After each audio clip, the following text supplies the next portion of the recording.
So President Trump is now fearing his new possible 2016 rival, Bernie Sanders. Or I should say, possible 2020 rival. He could have been his rival in 2016, and there's a lot of polling that suggested that he would have won. Now the stage is being set for a rematch, especially now that Bernie Sanders has the most fundraising. He's on top, or at least second place in all of the polls. Out of all declared candidates, he is top. He's polling the best, and he's raised an impressive amount of money. Not as much as, of course, Donald Trump, but Donald Trump is the incumbent, and he's going to get a lot of corporate money. So now, in a tweet, he and his toady, Sean Hannity, decided to go after Senator Sanders following a Fox News town hall where he absolutely slayed the audience. Now, here's the tweet. So weird to watch crazy Bernie on Fox News. Not surprisingly, Brett Baier and the audience was so smiley and nice. Well, what is he supposed to do? Punch Bernie Sanders in the stomach? It's a town hall, not a wrestling match. Anyway, but now he says, very strange. And now we have Donna Brazil. Apparently it is both very strange and also not surprising. And for some reason, Donna Brazil. Donna Brazil works at Fox News. She's a Fox News contributor. Which, look, you guys know my criticisms of Donna Brazil. So we're not going to go there. But look, what he's trying to say is that the Fox News audience was somehow all smiles and nice, and therefore not a real Fox News audience. Really? Really? So you're intimating that the Fox News audience was somehow staged to be more favorable to Bernie Sanders. We're talking about Fox News here, right? Do you think they're going to rig it in favor of a Democrat? What? Are you kidding me? I mean, that is both hilarious and nonsensical and incredibly conspiratorial, but of course that's how the president works. He's a conspiracy theorist. Look, Fox News is literally, or at least you would think that it's the most, or the least friendly place for someone like Bernie Sanders to go. Of course, when you compare it to some of the CNN town halls, maybe it is actually more friendly, because it actually, look, I had reservations, but turns out that town hall, from what I saw of it, was actually a lot more fair. They actually gave him time to talk about his policies, didn't constantly interrupt him. Yes, there were some tough questions, and that's fine. You also had a guy from Turning Point USA in the audience that was allowed to ask a question. He was not identified, by the way, as working with Turning Point USA, so that's important. So they did the same thing that CNN had done previously in not disclosing that these people actually work for, think tanks or rival campaigns, but just identifying him as a student. And of course, what's the first thing he asked? Oh, he asked about Bernie Sanders being a millionaire because of his book sales. Obvious hit job is obvious. But he handled all that incredibly well, and he basically just crushed the town hall. It was amazing, and a lot better than, I guess, a CNN town hall. But I think the reason for that, though, is Fox News literally thought, okay, we're going to get Bernie Sanders here, and we're going to let him talk, and then everybody's going to think he's crazy for talking about actual universal health care in the form of Medicare for all, single payer. Oh, no, the audience is going to find that super, super crazy. Well, you know what? I actually have a video of how crazy the audience actually found that. Watch. A show of hands of how many people get their insurance from work, private insurance, right now. How many get it from private insurance? Okay, now of those, how many are willing to transition to what the senator says, a government-run system?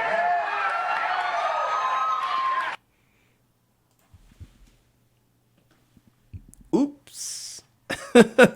I don't think that went the way they wanted it to go. Like, oh my God, you actually want to get rid of your private insurance? Oh, guys, we did not we did not expect that one. Now, so it blew up in their faces, which is awesome, which led to, of course, afterwards, Sean Hannity saying this, watch on the radical socialist Democratic Party heading into the 2020 election, we saw Crazy Bernie on the air tonight. I love that their nickname is Crazy Bernie, right? Oh my God, this guy, he's so crazy. He wants to give everybody health care. Whoa, what a crazy idea. Whoa. And then said, phew, that was hard to watch. Bernie Sanders for 2 hours. Wow. Yeah, you know what? I'm sure it was really hard to watch. Fox News viewers and people in the audience cheering enthusiastically for single-payer healthcare. I'm sure that was super hard to watch because you're thinking, my money. Oh my God, I'm going to get taxed more. Oh God. And so, again, summarizing the town hall, he also said, gee, let's hear every communist idea we possibly can. So that's Hannity, right? You know, you got nothing when you've got to start resorting to, it's communism. Oh my God, it's communism. They're communist idea. No, it turns out these are not communist ideas. These are actually incredibly popular ideas. Everybody loves Medicare. 77% is what it polls at, right? Republican voters say, and these are the voters that are most likely to watch a Fox News town hall, which, by the way, I think, 2.55 million people tuned in. It's one of the most highest, it actually is the highest rated town hall that we have had this primary season. It beat the crap out of Gillibrand's town hall, which I've resorted to calling her Gillibland. Sorry, but you're kind of bland. Nobody's interested, and it actually got the lowest ratings of any town hall. So Bernie Sanders, highest rated, Gillibland, lowest rated, as of so far, as of yet. So it kind of tells you something. And yes, oh no, I know it's name recognition, etc. Well, the whole point of these town halls is to boost people's name recognition and actually give them a platform for people to get their ideas, or people to showcase their ideas. And in this case, going on Fox News was actually a really smart idea for Bernie Sanders because, again, he knocked it out of the park. But going back to some of the voters, right? Again, here you have a bunch of people that love Medicare and Social Security because it turns out Republicans love those big government programs. I mean, look, even Republicans on the campaign trail, Trump himself said, we're not going to touch Medicare, Medicaid, and Social Security. We're not going to do anything about it. I'm going to save and protect Medicare, Medicaid, and Social Security. We're not going to touch them at all. Well, of course, he lied. Trump's most recent budget cut all of those. It would take a chainsaw to Medicaid by proposing a $1.5 trillion cut to the program. That would be deeply unpopular. So these are the programs, by the way, that Sean Hannity, an expansion of Social Security, which is what Bernie Sanders believes in, single-payer health care, free college. That's the stuff that Hannity calls communism. Bit more Social Security for everybody. Communism! Single-payer health care was incredibly popular. 70% of people polled agree with that. Government-sponsored insurance. Communism! Living wage, $15 an hour. People agree with that. A lot of people agree with that.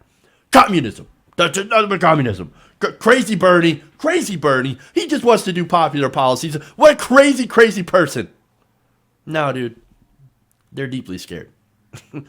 See, they keep digging up the specter of Stalin every time there's a Democrat with a bold idea, right? Now, the only problem is, and this is where a lot of the centrists get it wrong, because they're like, Bernie can't be the nominee because they're going to call him a communist. They're going to call him a socialist. And then it's going to tank his ratings. Yeah, this isn't 1983, right? This isn't like George McGovern, okay? And it turns out there's a lot of young people that are okay and that are not, whenever they hear the word socialism, are not it's not as much of a stigma as it used to be, right? Not only that, but Republicans have kind of tapped out that entire well. I mean, look, you go back a couple of years during the Obama administration. What would you hear from Republicans? Socialist Obama. Obama's a socialist Kenyan Muslim. He's a communist. He's going to take over. He's a dictator, fascist, communist.